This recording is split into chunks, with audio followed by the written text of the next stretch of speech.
Fucking video games? Fucking video games. They made dozens of people miserable for years over video games. Not even fucking video games, fucking articles about fucking video games. This is what passes for legitimate grievance. Are you kidding me with this shit?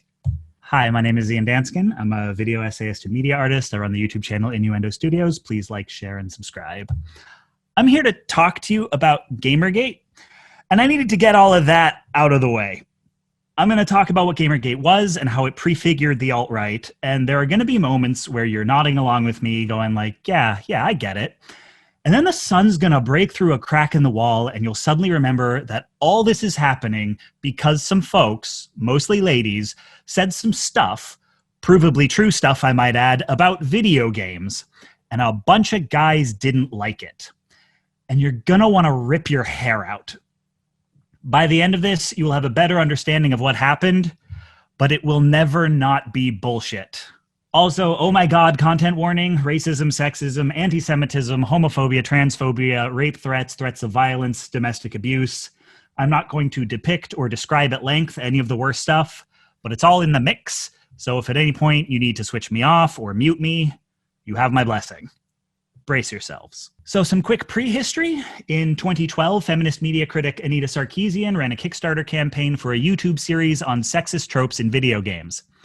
And partway through the campaign, 4chan found it and said, "What if we ruined her life?" And a lot of the male general gaming public joined in. And by ruin her life, I'm not just talking 150 angry tweets, including dozens of rape and death threats per week, though that was a thing. I'm talking bomb threats. I'm talking canceled speaking engagements because someone threatened to shoot up a school.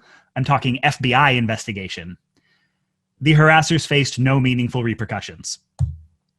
And in 2013, Zoe Quinn released Depression Quest, a free text game about living with depression. They received harassment off and on for the next year, most pointedly from an incel forum called WizardChan that doxed their phone number and made harassing phone calls telling them to kill themselves. The harassers faced no meaningful consequences. Also, a quick note, Zoe Quinn is non-binary and has come out since the events in question. So when I call Zoe's harassment misogynist, understand I'm not calling Zoe a woman, but they were attacked by people who hate women because that's how they were perceived. Had they been out at the time, things probably would have gone down similarly, like Gamergate was not going to respect their pronouns, but on top of misogyny, I would also be talking about like NB erasure and transphobia. Okay. So our story begins in August 2014, the August that never ended. Depression Quest, after a prolonged period on Greenlight, finally releases on Steam as a free download with the option to pay what you want. And in the days that follow, Zoe's ex-boyfriend Urin Gioni writes a nearly 10,000-word blog called The Zoe Post, in which he claims Quinn had been a shitty and unfaithful partner. For reference, 10,000 words is long enough that the Hugos would consider it a novelette. This is posted to forums on Penny Arcade and Something Awful, both of which immediately take it down, finding it at best a lot of toxic hearsay and at worst an invitation to harassment. So Gioni workshops the post, adds a bunch of edgelord humor, and I'm using the word humor very generously, and reposts it to 3 different subforums on 4chan. We're not going to litigate whether Zoe Quinn was a good partner. I don't know, and I don't care. I don't think anyone on this call is trying to date them, so I don't see how it's our business. What is known is that the relationship lasted about 5 months, and after it ended, Gioni began stalking Quinn. Gioni has, in fact, laid out how he stalked Quinn in meticulous detail in interviews, and why he feels it was justified. It's also been corroborated by a friend that Quinn briefly considered taking him back at a games conference in San Francisco, but he became violent during sex, and Quinn left the apartment in the middle of the night with visible bruises. Off of the abusive ex-boyfriend's post, 4chan decides it's going to make Zoe Quinn one of their next big targets, and sets up a private IRC channel to plan the campaign. The channel is called Burgers and Fries, a reference to Gioni claiming Quinn had cheated on them with 5 guys. A couple of sentences in the Zoe post, which Gioni would later claim were a typo, implied one of the 5 guys was games journalist Nathan Grayson, and that Quinn had slept with him in exchange for a good review of Depression Quest.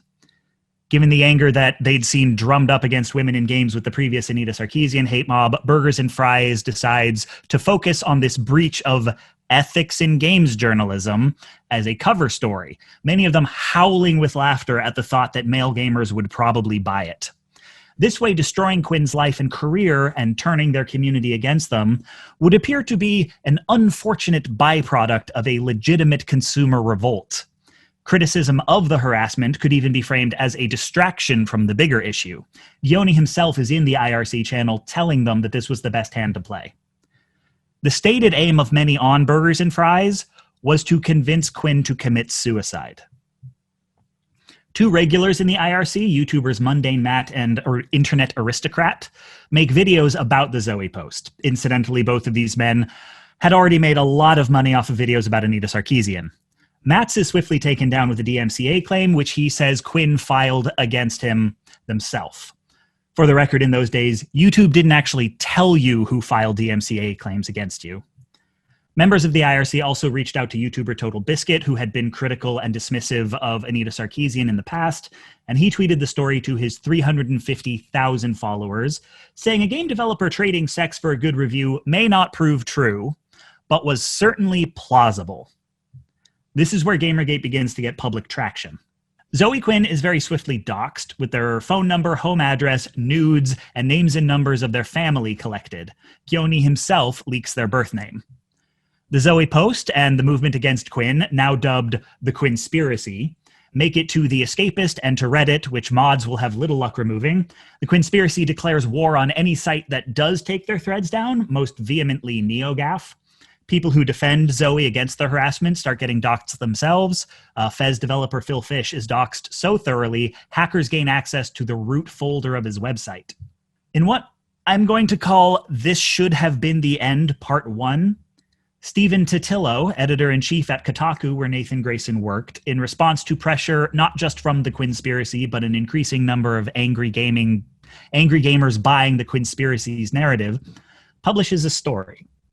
In it, he verifies that Quinn and Grayson did date for several months, and that not only is there no review of Depression Quest anywhere on Kotaku, not by Grayson nor anyone else, but that Grayson did not write a single word about Quinn the entire time they were dating. In response, the Quinspiracy declares war on Kotaku. The subreddit Kotaku in Action is formed, which will become the primary site of organizing for Gamergate outside of Chan boards. The fact that their entire movement is based on a review that does not exist changes next to nothing. Some people start to see the Quinspiracy as potentially profitable. A group called the Fine Young Capitalists, who are ostensibly working to get women into video games, but they have this Byzantine plan to do so, wherein they crowdfund the budget and the woman who wins the competition gets to storyboard a game, but another company will make it, and she will just get 8% of the profits, and the rest will go to charity chosen by the top donor. 4chan becomes the top donor. They like the Fine Young Capitalists because the head of the company has a vendetta against Zoe Quinn, who had previously called them out for their transphobic submission policy, and he falsely accuses Zoe Quinn of having once doxed him. 4chan feels that backing an ostensibly feminist effort would be good PR, but they can't resist selecting a colon cancer charity because they say feminism is cancer and they want to be the cure to butthurt. They also get to design a character for the game, and so they create Vivian James, who will become the Gamergate mascot. Manosphere YouTubers Jordan Owen and Davis Arini start a Patreon campaign for their anti-feminist documentary, The Sarkeesian Effect, and come to the Quinspiracy looking for $15,000 a month for an indefinite period of time to make it, which they get. In what will prove some genuinely awful timing, Anita Sarkeesian releases the second episode of Tropes vs. Women in Video Games, and despite not being a games journalist or having anything to do with Quinn or Grayson, she is immediately roped into the narrative about how feminists are ruining games culture and becomes the second major target of harassment. Both she and Quinn will soon have to leave their houses after receiving dozens and dozens of death threats that include their home addresses. After being courted by members of the IRC channel, Firefly star Adam Baldwin tweets a link to one of the Quinspiracy videos and coins the hashtag Gamergate. This will swiftly be adopted by all involved. In response to all this, Lee Alexander writes a piece for Gamasutra arguing that the identity these men are flocking to the ethics in games journalism narrative to defend no longer matters as like a marketing demographic. Games and gaming culture are so large and so varied that the core gaming audience, the core gamer of 18 to 34 white bros growing so small and septic that there was no reason, neither morally nor financially, to treat them as the primary audience anymore. Love of gaming is eternal, but she declared gamers as an identity are over. 8 more articles contextualizing Gamergate alongside misogyny and the gatekeeping of games culture come out across several websites in the following days. Gamergate frames these as a clear sign of collusion to oppress gamers, proving that ethics in games journalism is indeed broken, and Lee Alexander becomes the 3rd major target of harassment. These become known as the "gamers are dead" articles, a phrase not one of the articles actually uses, and they make get Lee Alexander fired from Gamasutra one of their primary goals. Something I need you to understand about this is that it has at this point been 2 weeks. Highlights from the next little bit. Alex Macris, higher up at the Escapist parent company, expresses support for Gamergate. He will go on to write the first positive coverage at a major publication and cement the Escapist as Gamergate friendly. Mike Cernovich, aka Based Lawyer, gets Gamergate's attention by mocking Anita Sarkeesian. He will go on to hire a private investigator to stalk Zoe Quinn. Gamergate launches Operation Disrespectful Nod, an email campaign pressuring companies to pull advertising from websites that have criticized them. They leverage their POC members, getting them anytime someone points out the rampant racism and anti-Semitism among Gamergaters to say, "I am a person of color and I am #NotYourShield." Most of these POC members are in fact fake accounts left over from a previous racist disinformation campaign run by 4chan. Milo Yiannopoulos gets involved, writing positive coverage of GG, despite having mocked gamers for precisely this behavior in the past, and gets so much traffic, it pulls Breitbart News out of obscurity and makes it a significant player in modern conservative news media. Hey, Ian from the future here. So this talk mostly addresses how Gamergate prefigured the alt-right strategically and philosophically, but if you want a more explicit material connection, Breitbart News took its newfound notoriety to become, as its executive chair phrased it in 2016, a platform for the alt-right. That executive chair was Steve Bannon, who threw the website's weight behind the future president who shall not be named, and upon getting his attention, would then go on to become his campaign strategist and work in his administration. So if you're wondering how one of the central figures of the alt-right ended up in the White House, the answer is literally Gamergate. Okay, back to you, Ian from the past. In what I'm calling This Should Have Been the End Part 2, Zoe Quinn announces that they have been lurking the Burgers and Fries IRC channel since the beginning and releases dozens of screenshots showing harassment being planned and the selection of ethics in games journalism as a cover. Burgers and Fries has a meltdown, everyone turns on each other, and the channel is soon abandoned. And then they start another IRC, and things proceed.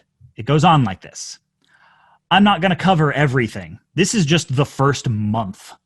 It should be clear by now that this thing is kind of unkillable, and I worry I haven't made it obvious that this is not just a Chan board and an IRC.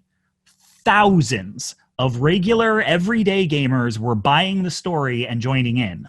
They were angry, and no amount of evidence that their anger was unfounded was going to change that. You could not mention or even allude to Gamergate and not get flooded with dozens, even hundreds of furious replies. These replies always included the hashtag, so everyone monitoring it could join in. So all attempts at real conversation devolved into 100 forking threads where some people expected you to talk to them, while others hurled insults and slurs. And always the possibility that if any one of them didn't like what you said, you would be the next target. To combat this, some progressives offered up the hashtag GameEthics to the people getting swept up in Gamergate, saying, look, we know that you're angry, and if you want to talk about ethics in games journalism, we can totally do that, but using your hashtag is literally putting us in danger. They are calling police on people, saying there's a hostage situation at their home addresses, and so they get sent armed SWAT teams. And if you'll just use this other hashtag, we can have the conversation you say you want to have in safety. And I will never stop being salty about what happened. They refused. They wouldn't cede any ground to what they saw as their opposition. It was so important to have the conversation on their terms that not only did they not use game ethics, they spammed it with furry porn so no one else could use it. A few major events in the timeline before we move on. Christina Hoff Sommers, the Republican Party's resident feminist, comes out criticizing Anita Sarkeesian and becomes a major GG figurehead, earning the title Based Mom. Zoe Quinn gets a restraining order against Erin Gyoni, which he repeatedly violates to no consequence. GG will later crowdfund his legal fees. There's this listserv called Game Journo Pros, where games journalists would talk to each other about their jobs, and many were discussing their concerns over Gamergate. So Milo Yiannopoulos leaks it, and this is framed as further proof of collusion. 4chan finally starts enforcing its no docs rules and shuts down the Gamergate threads, so the Gamergate migrates to 8chan, a site famous for hosting like a lot of child porn. Indie game developer Brianna Wu makes a passing joke about Gamergate on Twitter, and they decide, seemingly on a whim, to make her one of the biggest targets of the entire movement. She soon has to leave her home as well. Gamergate gets endorsements from WikiLeaks, InfoWars, white nationalist websites Stormfront and the Daily Stormer, and professional rapist Roosh V. And hundreds of people get doxxed. An 8chan subforum called Baphomet is created primarily just to host docs of Gamergate's critics. But by November, Gamergate popularity was cresting, as more and more of the mainstream media covered it negatively. Their last big spike in popularity came when Anita Sarkeesian went on the Colbert Report and Stephen made fun of the movement. Their numbers never recovered after that. Which is not to say Gamergate ended, it just slowed down. The period of confusion where the mainstream world couldn't tell whether it was a legitimate movement or not had passed. But again, most harassers faced no meaningful repercussions. Gamers who bought the lie about ethics in games journalism stayed mad that no one had ever taken them seriously, and harassers continued to grief their targets for years. The full timeline of Gamergate is a constant cycle of lies, harassment, operations, grift, and doxing. Dead Enders are to this day still using the hashtag. And you remember how Anita had nothing to do with ethics in games journalism or Zoe Quinn? They just roped her in because they'd enjoyed harassing her in the past, so why not? Every one of Gamergate's targets knows that they may get dragged into some future harassment campaign just because. It's already happened to several of them. They are marked. Okay, let's take a breath. Now that we know what Gamergate was, let's talk about why it worked. In the thick of Gamergate, I started compiling a list of tactics I saw them using. I wanted to make a video essay that was one part discussion of anti-feminist backlash and one part list of techniques these people use so we can better recognize and anticipate their behavior. That first part became 6 parts, and the second part went on a back burner, and it would eventually become my series, The Alt-Right Playbook. Gamergate is illustrative because most of what would become the Alt-Right Playbook was in use. 2 foundational principles of the Alt-Right Playbook are control the conversation and never play defense. Make sure people are talking about what you want them to talk about and take an aggressive posture so that you look dominant even if you're not making any sense. For instance, once Zoe leaked the IRC chat logs, a reasonable person would tell the average gator the originators of Gamergate were planning harassment from the very beginning. But the gator would say, "You're cherry picking. Not everyone was a harasser." Now, this is a bad argument. That's not how cherry picking works, but it's being framed as an accusation. You're not just wrong, you're being dishonest, which makes you want to defend yourself. But if you tell them why that argument is crap, you've let the conversation move from did the IRC plan harassment, a question of fact, to are the harassers representative of the movement, which is a question of ethics. Like, yes, obviously they are, but only within a certain moral framework. An ethics question doesn't have a provable answer, especially if people are willing to make like a lot of terrible arguments. It is their goal to move any question with a definitive answer to a question of philosophy, to turn an argument they can't win into an argument nobody can win. The trick is to treat the question you asked like it's already been answered and to bait you into addressing the next question. By arguing about whether you're cherry picking, you're accepting the premise that whether you're cherry picking is even relevant. Anytime this happens, it is good to pause and ask, what did we just skip over? Because that'll tell you a lot. What you skipped over is their admission that, yes, the IRC did plan harassment. But they say that's only on them if most of the movement was in on it. Which is a load of crap. Like, the rest of the IRC saw it happen. They let it happen. It's not like anybody warned Zoe. And shit, I am having the cherry picking argument. They got me. You see how tempting this is. But presumably the reason you brought up the harassment in the first place is because you want them to do something about it. At the very least, leave the movement, but ideally, try and stop it from happening. They don't, strictly speaking, need to feel personally responsible to do that. And you might be thinking, well, maybe if I can get them to take responsibility, then they'll do something. But then you'd be falling for a different technique that I call I hate Mondays. This is where people will acknowledge that a terrible thing is happening, maybe even agree that it's bad. But they don't believe anything can be done about it. They also don't believe that you believe anything can be done about it. Mondays suck, but they come around every week. You just gotta live with it. This is never stated outright, but it's why you're arguing past each other. To them, the only reason to talk about a bad thing is to assign blame. Whose turn is it to get shit on for the unsolvable problem? And their argument about cherry picking amounts to 1, 2, 3, not it. They are furious with you for trying to make them take responsibility for harassment that they didn't participate in. The unspoken argument is that harassment is part of being on the internet. Every public figure deals with it. This ignores any concept of scale, like why does one person get harassed more than another? But you can't argue that with someone who views it as a binary. Harassment either happens or it doesn't, and if it does, it's just a fact of life, and if it happens to everyone, there's nothing gendered about it. This is not some strongly held belief that they've come to after years of soul searching. This is what they have just decided they believe. If they want to participate in Gamergate despite knowing its purpose, this is what needs to be true for that to be okay. Or maybe they're just fucking with you. Maybe you can't tell. Maybe they can't tell either. I call that one the card says moops, where people say whatever they feel will score points in an argument and are so irony poisoned they have no idea whether they actually believe it. A very useful trick if the thing you appear to believe is unconscionable. You can't take what people like that say at face value. You can only intuit their beliefs from their actions.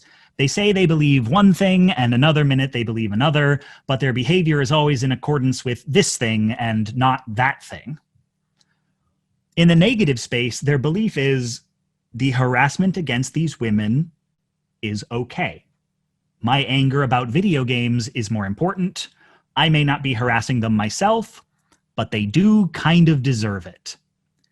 They'll never say this out loud in a serious conversation, though many will say it in anonymous or irreverent spaces where they can later deny that they meant it. But whatever they say they believe, that is the worldview they are operating under. Obscuring this means flipping through a lot of contradictory arguments. The harassment is being faked, or it's not being faked, but it's being exaggerated, or it's not being exaggerated, but the target is provoking it to get attention. So Gamergate harassers simultaneously don't exist, exist only in small numbers, and exist in such large numbers someone could build an entire career relying on them.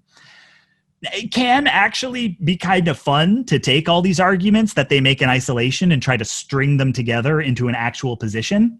Like, Gamergate would argue Nathan Grayson having previously mentioned Zoe Quinn in an article about a canceled reality show counts as positive coverage.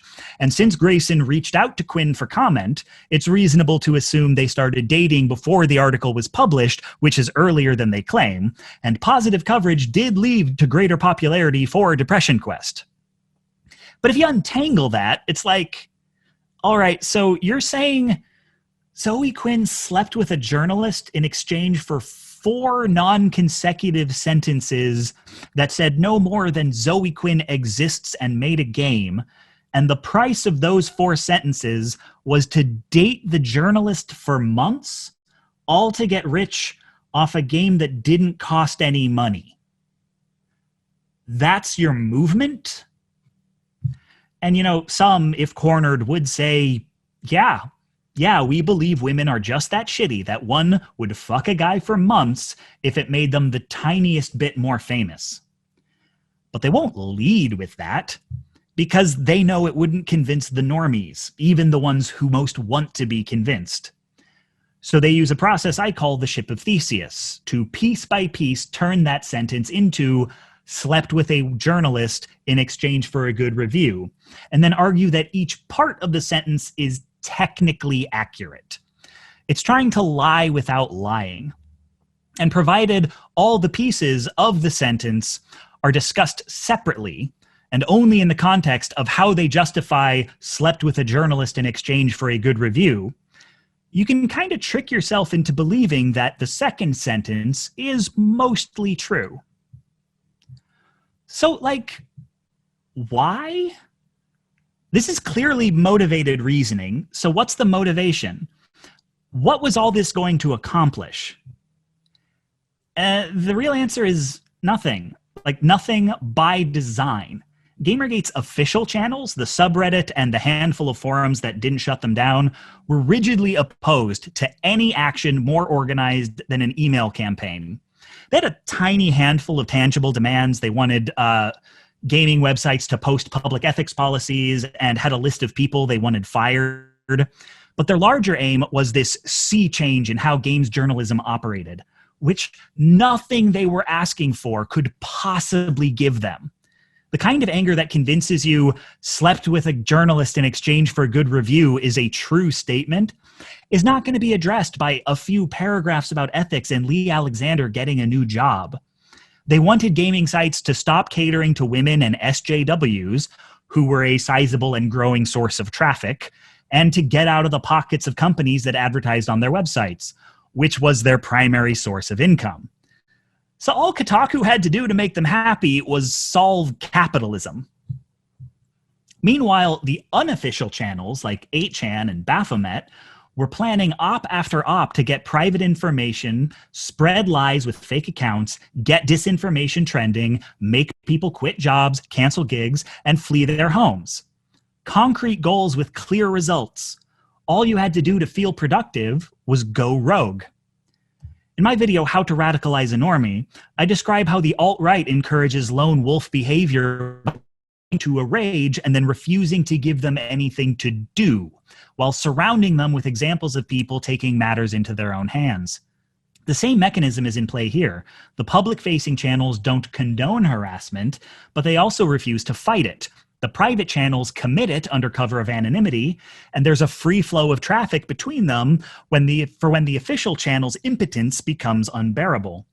What I hope I'm illustrating is how these techniques play off of each other, how they create a closed ecosystem that rational thought cannot enter. There's a phrase we use on the internet that got thrown around a lot at the time. You can't logic someone out of a position they didn't logic themselves into. Now, there are a few other big topics that I think are relevant, so I want to go through them one by one. The first is memification. So a lot of interactions with Gamergate would involve a very insular knowledge base. You'd say something benign but progressive on Twitter. A gator would show up in your mentions and say something aggressive and false. You'd correct them, but then they'd come back and hit you with, shit, I'm sorry, this is a loss meme? If I were in front of a classroom right now, I would ask, show of hands, how many of you got that? I had to ask Twitter recently, does Gen Z know about loss? If you don't know about loss, I'm not sure I know how to explain it to you. It's this old bad webcomic that was parodied so many times that it was reduced to its barest essentials, to the point where any 4 panels with shapes in this arrangement is a lost meme. For those of you in the know, you will recognize this anywhere. But have you ever tried to explain to someone who wasn't in the know why this is really fucking funny? So now, by the same process that this is a comics joke, this is a rape joke. I'm not going to show the original image, but once upon a time, someone made an animated GIF of the character Piccolo from Dragon Ball Z graphically raping Vegeta. 4chan loved it so much that it got posted daily, became known as the Daily Dose, until mods started deleting every incident of it. So they uploaded slightly edited versions of it, then started uploading other images that had been edited with Piccolo's color scheme. It got so abstracted that eventually any collection of purple and green pixels would be recognized as Piccolo Dick. Apropos of nothing, Gamergate is a movement that insists it is not sexist in nature and it does not condone threats of rape against any of the women they don't like. And this is their logo, and this is their mascot. If you're familiar with the Daily Dose, the idea that Gamergate would never support Eren Gyoni if they actually believed he was a sexual abuser because they take rape very seriously is so blatantly insincere, it's insulting. But imagine trying to explain that to someone who's not on 4chan, that this sweater is a rape joke. Imagine having to explain it to a journalist. Imagine having to explain it to the judge enforcing your abuser's restraining order. Reactionaries use meme culture not just because they're terminally online, but also because it makes their behavior seem either benign or just confusing to outsiders. They find it hilarious that they can be really explicit and still fly under the radar. The alt-right did this with Pepe the Frog, the OK sign, even the milk glass emoji for a hot minute. The more inexplicable the meme, the better. You get to the point where Stephen Miller is flashing Nazi signs from the White House and the presidential re-election campaign is releasing 88 ads of exactly 14 words, and there's still a debate around whether the administration is racist. Because journalists aren't going to get their heads around that. You tell them 1488 is a Nazi number, it's going to seem a lot more plausible that you're making shit up. Move fast and break things? Online movements like Gamergate moved at a speed and mutation rate too high for the mainstream world to keep up with. And not just that they didn't understand the memes, they don't understand the infrastructure. In an attempt to cover Gamergate even-handedly, George Weidman of Super Bunny Hop interviewed a lawyer who specializes in journalistic ethics. George meant well. I really wish he hadn't done this. You can see him trying to fit something like Gamergate into terms that this silver-haired man who works mostly in copyright law can understand. At one point, he asks if it's okay to fund the creative project of a potential journalistic source, which the guy understandably says no to. What he's alluding to here is the harassment of Jen Frank. A few weeks into Gamergate, Jen Frank writes a piece in The Guardian about sexism in tech that mentions Anita Sarkeesian and Zoe Quinn. And in another case of, here's a strongly held belief I've just decided I have, Gamergate says this is a breach of journalistic ethics because Frank backs Quinn on Patreon. They harass her so intensely, she not only quits her job at The Guardian, for several months, she quits journalism entirely. Now, off the bat, calling a public figure central to a major event in the field a journalistic source is flatly wrong-headed.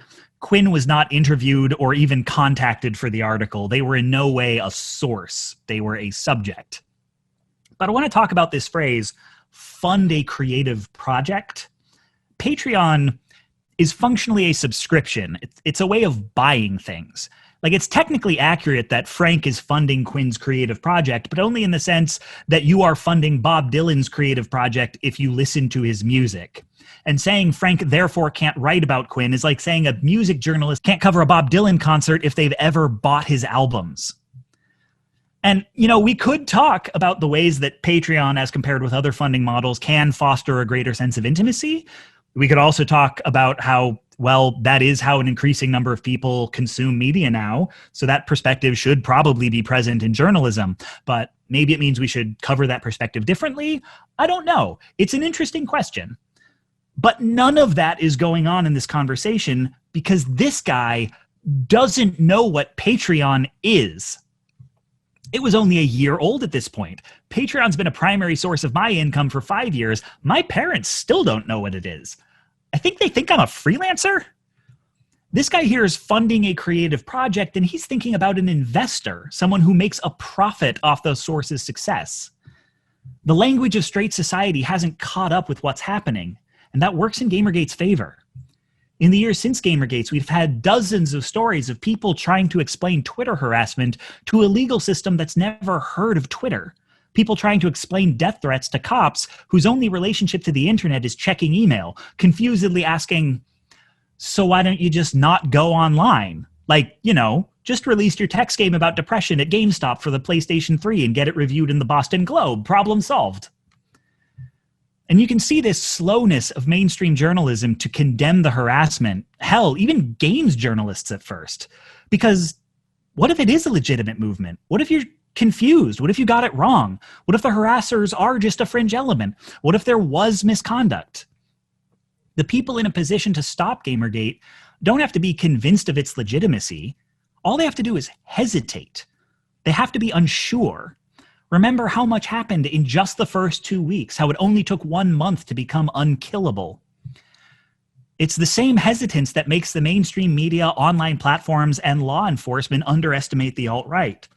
They're terrified of condemning a group as white nationalist terrorists because they're confused, and what if they're wrong? Or in most cases, not even afraid they're wrong, but afraid of the PR disaster if too much of the world thinks they're wrong. Accountability and control. A thing I've talked about in the alt-right playbook is how these decentralized, ostensibly leaderless movements insulate themselves from responsibility. Harassment is never the movement's fault because they never told anyone to harass, and you can't prove the harassers are legitimate members of the movement. The alt-right does this too. One of their catchphrases is, "I disavow." Since there are no formalized rules for membership, they can redraw the boundaries on the fly. They can take credit for any successes and deny responsibility for any wrongdoing. Public membership is granted or revoked based on a person's moment-to-moment utility. Almost like they're cherry-picking. The flip side of this is a lack of control. Since they never officially tell anyone to do anything but write emails, they have no means of stopping anyone from behaving counterproductively. The harassment of Jen Frank was the first time Gamergate's originators thought, maybe we should ease off just to avoid the bad publicity. And they found they couldn't. Gamergate had gotten too big and too many people were clearly there for precisely this reason. They also couldn't control infighting. When your goal is to harass women and you all have these contradictory justifications for why, you end up with a lot of competing beliefs. And you know what? Angry white men who like harassing people don't actually form very healthy relationships. Several prominent members of Gamergate, including Internet Aristocrat, got driven out by factionalism. They got doxxed by their own people. Jordan Owen and Davis Arini parted ways hating each other, with Arini releasing chat logs of him gaslighting Owen about accepting endorsements from Rouge, and they released 2 competing edits of The Sarkeesian Effect. I say this because it's useful to know that these are alliances of convenience. If you know where the sore spots are, you can apply pressure to them.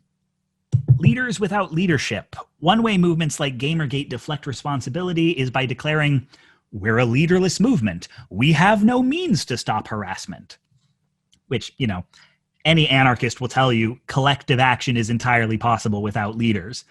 But they would also tell you, absent a system of distributing power equitably, you're gonna have leaders, just not ones you elected. A few months into Gamergate, Randy Lee Harper created the GG Auto Blocker. And here's what it did. It took 5 prominent Gamergate figures, Adam Baldwin, Mike Cernovich, Christina Hoff Sommers, Milo Yiannopoulos and Nick Monroe, who is formerly known as Press Fart to Continue, and generated a block list of everyone who followed at least 2 of them on Twitter. And this became something of an arms race. Once Gamergate found out about it, they would make secondary accounts that followed different people, and more prominent figures appeared, so they had to get added to the list. But when it first launched, the list generated from just these 5 people comprised an estimated 90 to 95% of Gamergate. Like, I hate to break it to you guys, but if 90+% of your movement is following at least 2 of the same 5 people, those are your leaders. The attention economy has produced them. Power pools when left on its own. So this is another case where you have to ignore what people claim and look at what they do. The alt-right loves to say, we disavow Richard Spencer, and Andrew Anglin doesn't speak for us. But no matter what they say, pay attention to who they're taking cues from.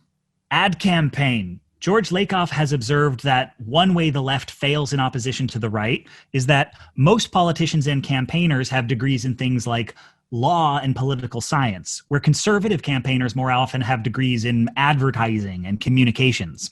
Liberals and leftists may have a better product to sell, but conservatives know better how to sell a product. Gamergate less resembles a boots-on-the-ground political movement than an ad campaign. First, they decide what the messaging strategy is going to be. Then the media arm starts publicizing it. They seek out celebrity endorsements. They get their own hashtag and mascot. They donate to charity and literally call it public relations. You can even see the move from the Quinspiracy to Gamergate as a rebranding effort. When one name got too closely associated with harassment, they started insisting Gamergate was an entirely separate movement from the Quinspiracy. That's a trick I learned from Stringer Bell's economics class. Now, I think we could actually stand to learn a thing or two from this, but I also wouldn't want us to adopt this strategy whole hog. You should view moves like this as red flags. Like, if you're hesitating to condemn a movement because what if it's legitimate? Take a look at whether they're selling ideology like it's Pepsi. Perception is everything. One reason to insist that you're a consumer revolt rather than a harassment campaign is most people who want to harass need someone to give them permission and need someone to tell them that it's normal. Bob Altemeyer has this survey he uses to study authoritarians. He divides respondents into people with low, average, and high authoritarian sentiments. And then he tells them what the survey has measured and asks, what score do you think is best to have? Low, average, or high?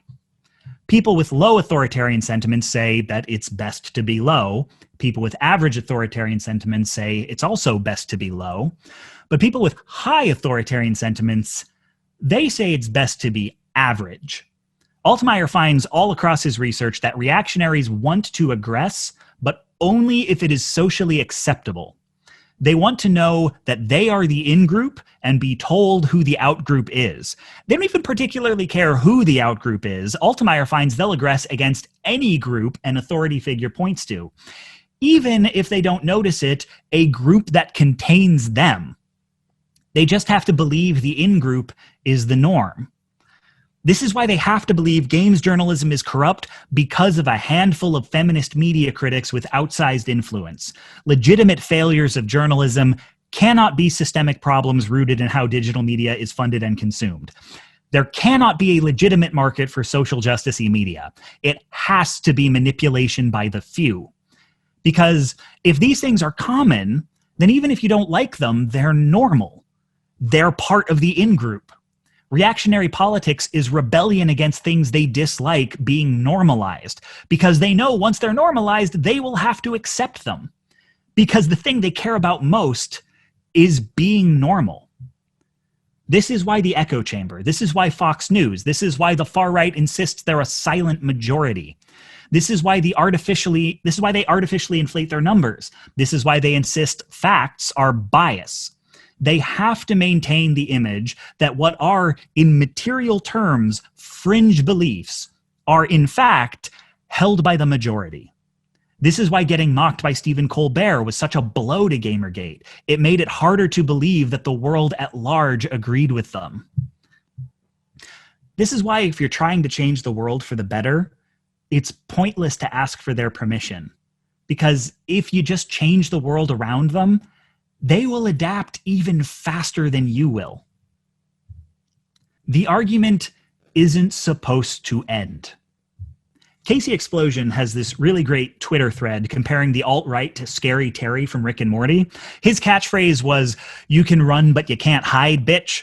And Rick and Morty finally escape him by hiding. And Morty's all, "But he said we can't hide." And Rick is like, "Why are we taking his word on this? If we could hide, he certainly wouldn't tell us."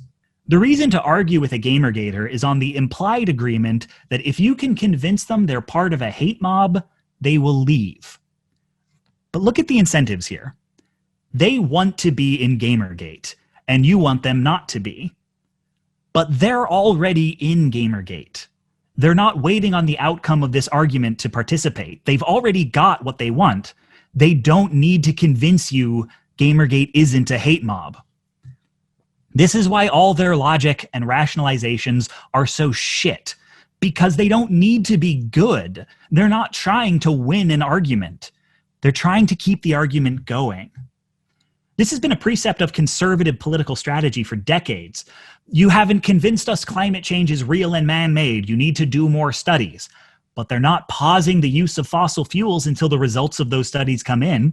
You haven't convinced us there are no WMDs in Iraq. You need to collect more evidence. They're not suspending the war until you get back to them. You haven't convinced us Reaganomic tax policies cause recessions. So let's just do it for another 40 years and see what happens. And when the proof comes in, they send us out for more. And we keep going. The biggest indicator that you can't win a debate with a reactionary is the fact that they keep telling you you can. The biggest indicator protest and deplatforming works is they keep telling you it plays into their hands. The biggest indicator that you shouldn't compromise with Republicans is they keep telling you doing otherwise is stooping to their level. They're not going to walk into the room and tell us what their one weakness is and then pick a time and place to hash things out. And we fall for it every time because we're trying to be decent people, because we want to believe the truth always wins. We want to bargain in good faith, and they are weaponizing our good faith against us, always dangling the carrot that the reason they're like this is no one's given them the right argument for why they shouldn't be. It's just a misunderstanding, and really, that's on us for not trying hard enough. But they have no motivation to agree with us. Most of the people asking for debates are people who've staked their entire careers on disagreeing with us. Conceding any point to the left could cost them their entire livelihood. Let's close with the big question. Why games? And honestly, the short answer is, why not games? Games culture has always presented itself as a hobby for young, white, middle-class boys. It's always been bigger and more diverse than that, but that's how it was marketed, and that's who most felt they belonged. As gaming grows bigger, there's suddenly room for all these marginal voices that have always been there to make themselves heard. And as gaming becomes more mainstream, it's having its first brushes with serious critical analysis. This makes the people who have long felt gaming was theirs and theirs alone anxious and a little angry. They've invested a lot of their identity in it, and they don't want it to change. And what the far right sees is a sizable collection of aggrieved young men, and that is an untapped market. This is why sites like Stormfront and Breitbart flocked to them. They're not liberals they have to convert. These are people who have up until now not been politically engaged, so the right can be their first entry to politics. The world was changing. Nerd properties were exploding into popular culture in tandem with media representation diversifying, and we were living with the first black president. Any time an out-group looks like it might join the in-group, there's a preemptive and self-protective backlash from the existing in-group. This has been brewing for a while, and honestly, if it hadn't boiled over in games, it would have boiled over someplace else. And in the years since Gamergate, it actually has. The far right has tapped the comics, Star Wars, and sci-fi fandoms. They tried to get in with the furry community, but failed spectacularly. They're all over YouTube. Frankly, the atheist community was already in their pocket. Basically, if you're in community with a bunch of young white guys who think they own the place, you might want to have some talks with them sooner than later. Anyway, if you want to know more about any of this stuff, Rational Wiki's timeline on Gamergate is pretty thorough. You can also watch my or Dan Olson's videos on the subject. I'll be putting the audio of this talk on YouTube, and we'll put as many resources as I can in the show notes. The channel, again, is Innuendo Studios. Sorry this was such a bummer. Thank you for your time.